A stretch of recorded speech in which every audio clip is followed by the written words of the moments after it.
Triber Gurjar Bakarwal welfare foundation की शिकायत पर संज्ञान लेते हुए राष्ट्रीय अनुसूचित जनजाति आयोग ने किश्तवाड़ के छतरू इलाके में नाबालिग जनजाति बालिका के साथ हुए कथित यौन उत्पीड़न और मौत के मामले में जम्मू कश्मीर के मुख्य सचिव, डीजीपी और एसएसपी किश्तवाड़ को नोटिस जारी किया गया है। आयोग ने मामले में एफआईआर के दौरान SC/ST अधिनियम की प्रासंगिक धाराएं न जोड़ने और अन्य गंभीर पहलुओं पर जवाब तलब किया है। आयोग ने संविधान के अनुच्छेद 338A के तहत प्रदत्त शक्तियों का प्रयोग करते हुए सभी अधिकारियों से 5 दिनों के भीतर मामले की विस्तृत तथ्यात्मक रिपोर्ट और की गई कार्रवाई का ब्यौरा प्रस्तुत करने को कहा है। साथ ही चेतावनी दी है कि तय सीमा के भीतर रिपोर्ट न मिलने पर आयोग दीवानी अदालत की शक्तियों का उपयोग करते हुए संबंधित अधिकारियों को व्यक्तिगत रूप से उपस्थित होने के लिए समन जारी कर सकता है। वहीं शिकायतकर्ता संस्था ने आयोग की इस त्वरित कार्रवाई का स्वागत करते हुए पीड़ित परिवार को न्याय मिलने की उम्मीद जताई है। हैं और यहाँ पे जितने भी लोग हैं उनका एक ही कहना है कि ये जो केस है ये क्राइम ब्रांच को दिया जाए। इसमें ये नहीं है कि हम किश्तवाड़ पुलिस पे सवालिया निशान खड़े कर रहे हैं या हमें अपनी पुलिस पे भरोसा नहीं है। हम अपनी किश्तवाड़ पुलिस पे पूरा भरोसा करते हैं और उनकी चाहे हमारे एसएसपी साहब हैं या डीएसपी या एडिशनल एसपी जितने भी ऑफिसरान हैं उनकी हम तहे दिल से इज्जत करते हैं और हमें पता है कि वो कोई भी कोताही इसमें नहीं बरते। बट चूँकि फैमिली का कुछ ना कुछ है कि नहीं, अगर क्राइम ब्रांच को ये केस दिया जाए तो शायद जो लोग इसमें छुपे हुए हैं वो भी, क्योंकि आपको भी पता है कि लोकेलिटी में जो हैं बहुत सारे ऐसे लोग होते हैं जो काम तो गलत कर लेते हैं बट उनको बाहर जो है उजागर नहीं किया जाता है। तो कहीं ना कहीं क्योंकि फैमिली और यहाँ पे जितने भी जो मेरे एसटी कम्युनिटी के लोग बैठे हैं उनकी एक ही डिमांड है कि यहाँ ये जो केस है इस बेटी का वो क्राइम ब्रांच को दिया जाए ताकि जो लोग छुपे हुए हैं वो भी बाहर जो है निकल के आ पाएँ। तो मुझे लगता है कि इसमें कोई भी इतना बड़ा इशू नहीं है। अगर आपको लगता है कि मतलब लोग प्रोटेस्ट ना करें क्योंकि यहाँ पे बहुत सारे लोग कह रहे हैं फिर हम सड़कों पे आएंगे या हंगर स्ट्राइक होगी, तो मुझे लगता है शांतिपूर्वक अगर ये एक मांग उठ रही है तो इस मांग को मान लेना चाहिए और ये जो केस है क्राइम ब्रांच को सौंप देना चाहिए।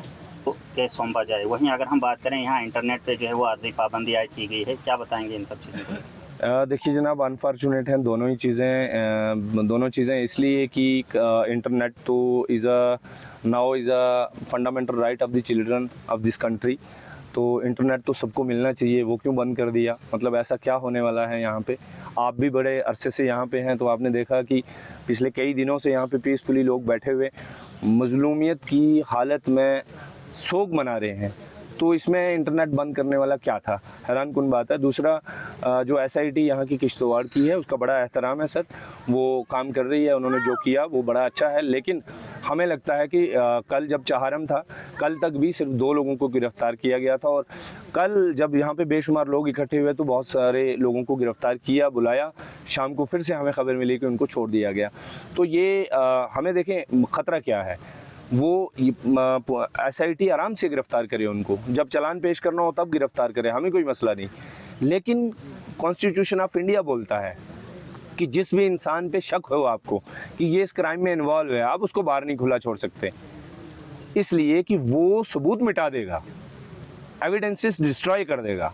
तो ये इतने पावरफुल लोग हैं कि जिन्होंने यहाँ से जाते हुए उधमपुर तक 4 गाड़ियाँ, प्राइवेट गाड़ियाँ बदली, 3 एम्बुलेंसेस बदली और लास्ट में एम्बुलेंस पंजाब से लेके आए।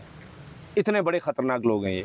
और हमारे पास तो यहाँ तक भी खबरें हैं कि डोडा में इन्होंने वो एक जो जिस पे रेप और जो रेप के चार्जेस में बंद है, मर्डर और रेप में, वो बंदा कह रहा है कि DNA की रिपोर्ट आ जाने दो फिर मैं बताऊँगा कि क्या होता है, मुझ पे मेरे ख़िलाफ़ आएगी नहीं। यानी कि हमारे पास जो खदशा हमारे पास पहुंच रहा है वो ये है कि डोडा में इन्होंने जब बच्ची के पेट से ज़बरदस्ती बच्चा निकाला तो बाद में वो जो माँ के साथ बच्चे को भेजा वो बच्चा कोई और था। यानी कि बहुत बड़ा रैकेट चलता है, इनके पास और भी बच्चे हैं। तो कौन लोग चला रहे हैं ये रैकेट? ये सारा भ्रष्ट होना चाहिए। ये कोई मतलब ऐसे बात नहीं मैं कर रहा हूँ, बड़े वसूख के साथ ये बातें कह रहा हूँ कि इसमें CCTV फुटेज के लिए कहा जा रहा है कि कल छात्रों में जो CCTV फुटेज थी वो 10 दिन का बैकअप था, तो जनाब अब नहीं है हमारे पास। तो क्या परसों ये कह दिया जाएगा किश्तवाड़ और डोडा की नहीं है क्योंकि 15 दिन का बैकअप होता है वहाँ पे? तो ये सारे काम जो है क्राइम ब्रांच को करने थे और क्राइम ब्रांच के पास इतनी मशीनरी है, उनके पास इतना आला होता है कि वो कर लेंगे। और वो कोई क्राइम ब्रांच थोड़ी ना कोई CBI है कि दिल्ली से कोई टीम आएगी, सरकार का खर्चा हो जाएगा। जम्मू कश्मीर पुलिस का ही एक विंग है और उन्होंने पहले भी साबित किया है आसिफा के केस में, बाकी केसेस के अंदर उन्होंने 10 दिन के अंदर, 5 दिन के अंदर केसेस को सॉल्व किया है। तो आज ये बड़ी हैरानकुन बात है कि अगर लोग डिमांड कर रहे हैं, हम सारे डिमांड कर रहे हैं कि भाई साहब ये क्राइम ब्रांच को जाना चाहिए, क्राइम ब्रांच को जाना चाहिए, तो क्यों नहीं जा रहा क्राइम ब्रांच को? कौन रोक रहा है? जनाब उमर अब्दुल्ला साहब की तरफ से उनकी रिप्रेजेंटेटिव पूजा मैडम यहाँ पे बैठी हुई हैं। मुझे नहीं लगता कि नेशनल कॉन्फ्रेंस के किसी भी लीडर ने कहा होगा कि नहीं क्राइम ब्रांच को नहीं जाना चाहिए। कोई क्यों कहेगा? बीजेपी के लीडर ने भी मैंने किसी का नहीं सुना कि जिसने ये कहा हो कि नहीं जाना चाहिए। फिर पुलिस डिपार्टमेंट के किसी शख्स ने ये नहीं कहा, अफसर ने, कि भाई क्राइम ब्रांच को ना जाए। तो फिर प्रॉब्लम कहाँ है सर?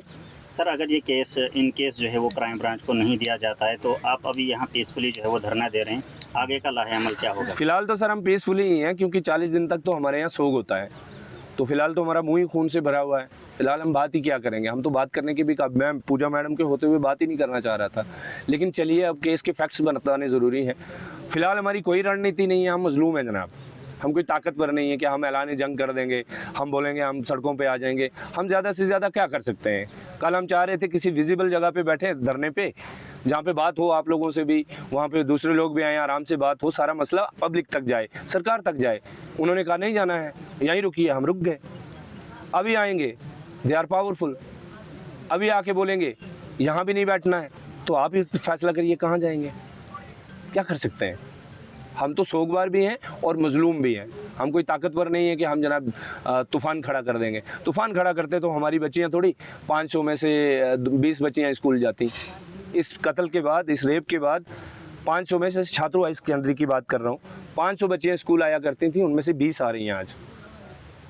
तो यही है जनाब, ये मजलूमियत है। हम फिर से मजलूम बन के गुजारिश कर रहे हैं वक्त के हाकिमों से, और मुझे उम्मीद है जनाब उमर अब्दुल्ला साहब की सरकार इसमें अपना रोल अदा करेगी और पुलिस डिपार्टमेंट के जो आला ऑफिसरान हैं वो भी इस बात को समझेंगे, SSP साहब भी इस बात को समझेंगे, DGP साहब यहाँ पे बहुत प्रोफेशनल हैं, LG साहब भी इसमें सीरियस नोट लेंगे और इमीडिएटली इस केस को ट्रांसफ़र करेंगे। हमें भी क्या ज़रूरत है इस तिरपाल में गर्मी में बैठने की? सोग है तो ठीक है, हम घर पर बैठ लेंगे। पूरी जितने भी जम्मू कश्मीर के लोग हमें, पूरे इंडिया के लोग हमें देख रहे हैं, उनसे मैं यही कहना चाहूंगी कि हमें पुलिस फोर्सेस पे पूरा भरोसा है कि वो इन्वेस्टिगेशन कर रही है। लेकिन अफसोस हमें इस जगह होता है कि जितने भी उसमें मुलविस हैं, जिन जिन लोगों पे, बाप को और उसकी बेटी की माँ को जिन लोगों पे शक है, वो अभी भी बाहर घूम रहे हैं। हमें देखिए, हम पे सुबह से पुलिस ने बहुत नजरें अटकाई हैं और हमें चारों तरफ से घेर के रखा हुआ है। हम कोई भी लाइन ऑर्डर की प्रॉब्लम नहीं कर रहे हैं। अगर हम ऐसा करते, हम खुद कहेंगे कि आप हमें अरेस्ट कर लो, लेकिन हम पे सुबह से हमारे रास्ते बंद कर दिए गए हैं, कहीं भी हमें जाने नहीं दिया गया है, क्योंकि यहाँ पे हम पीसफुली धरने पे बैठे हुए हैं।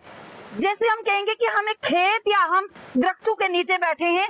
हम आजाद हिंदुस्तान में रहते हैं। आईन ने हमें तो ये भी हक दिया है कि अगर आपकी कोई बात आपने मनवानी है, आप सड़कों पे एहतजाज कर सकते हैं, लेकिन ऐसा हमें पुलिस ने कहा कि सड़कों पे आप एहतजाज नहीं कर सकते, कोई भी जो स्ट्राइक है वो नहीं कर सकते। तो हमने ऐसा नहीं किया, लेकिन हम उस बाप के घर में ऐसे धरने पे बैठे हैं कि जब तक हमारी बच्ची को इंसाफ ना मिले तब तक हम नहीं उठेंगे। लेकिन यहाँ पे भी एडमिनिस्ट्रेशन को अगर प्रॉब्लम है तो बताइए, हम कौन सा ऐसा जम्मू कश्मीर का हिस्सा है जहाँ पे हम जाएं, जहाँ पे हम अपनी बात को रखें? क्योंकि हमें भी अफसोस होता है कि 10 तारीख को जब ये इंसिडेंट होता है, 10 तारीख से लेके आज 25 तारीख है, इस डेट तक, क्योंकि इतना कुछ हो गया, उसके बाद भी जो क्रिमिनल हैं, जो बेटियों के गद्दार, देश के गद्दार हैं, वो खुलेआम घूम रहे हैं। उसमें बड़े बड़े जो चेहरे हैं, जब पर्दा फाश होगा, जब पर्दे के पीछे हो रहा है, उसमें जब अच्छे से इन्वेस्टिगेशन होगी तो बहुत बहुत बड़े बड़े चेहरे भी सामने आएंगे, जो सच में बेटियों के गद्दार हैं, जिन्होंने उस बेटी को चीर फाड़ किया है बगैर किसी डॉक्टर के, वो भी सामने आएंगे। लेकिन मैं आपके माध्यम से SSP सर किश्तवाड़ को और खास करके डिप्टी कमिश्नर सर को ये कहना चाहूंगी कि पुलिस फोर्सेस अच्छा काम कर रही है, हम इस बात को मानते हैं, लेकिन ये कोई छोटा इंसिडेंट नहीं है, ये 4 इंसिडेंट है, 5 इंसिडेंट है। नंबर एक बेटी नाबालग थी, नंबर 2 उस बेटी का रेप हुआ, नंबर 3 उस बेटी के पेट में जो बच्चा था उसका मर्डर कर दिया गया, नंबर 4 उस बेटी का खुद मर्डर कर दिया है, उसकी डेथ नहीं हुई, और नंबर 5 उस बेटी को फरोख्त किया गया है। जितने भी चेले चपटे पेंच हजरात हैं उन्होंने उस बेटी को फरोख्त किया। तो ये 5 इंसिडेंट बहुत बड़े बड़े इंसिडेंट हैं। हम इसलिए चाहते हैं कि हमारा केस जो है वो क्राइम ब्रांच में ट्रांसफर होना चाहिए। जिस तरह से आसिफा के कातलों को वहां पे सजा मिली थी वैसी सजा इन दरिंदों को मिलनी चाहिए। लेकिन आसिफा का जो केस था उसमें 7 बंदे मुलविस पाए गए थे और 7 बंदों पे वो बात आई थी। लेकिन यहाँ पे मैं पूरे प्रूफ के साथ कह रही हूँ इस केस में 90 से 100 बंदे जो हैं वो इस केस में मुलविस हैं, जिन्होंने यहाँ से बेटी को किश्तवाड़ लिया, किश्तवाड़ में चीरफाड़ बेटी को किया, लेकिन फिर भी उसका अबॉर्शन नहीं हुआ। वहां से खुद टीचरों ने वहां पे बच्ची को स्टिचेस लगाए। मैं पूछना चाहती हूँ उनको कौन सी मेडिकल की डिग्रियां आपने हासिल की हैं टीचरों ने कि आप उस बच्चे को स्टिचेस करो। उसके बाद आपने यहाँ से डोडा लिया, डोडा से आपने दूसरी एम्बुलेंस चेंज की, उसके बाद आप उधमपुर पहुंचे, उधमपुर में आपने दहर रोड में कौन सी आप किसी कॉलेज में ले जा रहे थे, किसी हॉस्पिटल में ले जा रहे थे, एक डेड बॉडी को उन्होंने धार रोड पे चढ़ाया। और उस जो एम्बुलेंस का जो ड्राइवर है उसके खुद आप बयान ले लो, उसने कहा कि धार रोड पे ये डेड बॉडी को ले रहे थे, उन्होंने वो काट के दरिया में डालनी थी, चिनाब में डालनी थी। अल्लाह का शुक्र है कि उस बेटी का एक चाचाजाद जो है वो उसमें थे, उसने वहां पे हंगामा कर दिया। और यहाँ तक सुनने में आया है कि बेटा उन्होंने अबॉर्शन के जरिए निकाला था उस बेटे को फेंक दिया है, उसकी जगह दूसरा बेटा रखा है। ऐसा हम क्यों कह रहे हैं? क्योंकि जो टीचर है उस टीचर ने स्कूल में ये बात कही है कि दूसरे टीचर को कि मुझ पे एक इल्जाम आया है, मैं 10 तारीख की बात है, ये 10 तारीख को कहा कि मुझ पे एक इल्जाम, किसी बेटी का इल्जाम लगाया गया है, अब मैं स्कूल नहीं आऊंगा कल। टीचर ने कहा यार किस बेटी, कौन सी बेटी है वो? उसने ये नहीं कहा कि मेरे स्कूल की बेटी है, बल्कि उसने ये कहा कि कहीं दूर दराज की वो बेटी है। नंबर 1। नंबर 2, दूसरे टीचर को उसने कहा कि मुझे पूरा कॉन्फिडेंस है कि वो बच्ची मेरी नहीं है, मैंने अब आप खुद समझ जाओगे। मैं खुलासा करके ये बात नहीं बताना चाहती क्योंकि हम अपनी नाक पे शर्म रख रहे हैं। शर्म उस हरामजादे टीचर को नहीं आई कि वो कहता है मैंने रेप किया है बट ये बच्चा मेरा नहीं है।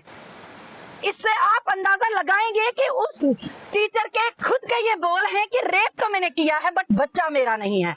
ऐसा हो नहीं सकता क्योंकि असर के साथ वो असर इतना कॉन्फिडेंस वो करके वो तभी कहते हैं क्योंकि उनको पता है हमने बच्चा तो चेंज कर दिया है, अब डीएनए टेस्ट उसके साथ मैच नहीं होंगे। लेकिन फिर भी हमें क्राइम ब्रांच की पूरे जितने भी काम करने वाले हैं उन पे ट्रस्ट है और हमें पता है कि आसिफा का जो केस उन्होंने हैंडल किया था उसमें उन कातलों को सजा जरूर मिली थी और हम चाहते हैं कि ये केस भी वहीं जाना चाहिए क्योंकि यहाँ पे बहुत सारे ऐसे दरिंदे पाए गए हैं, खास करके इस गुरीनाल एरिया में।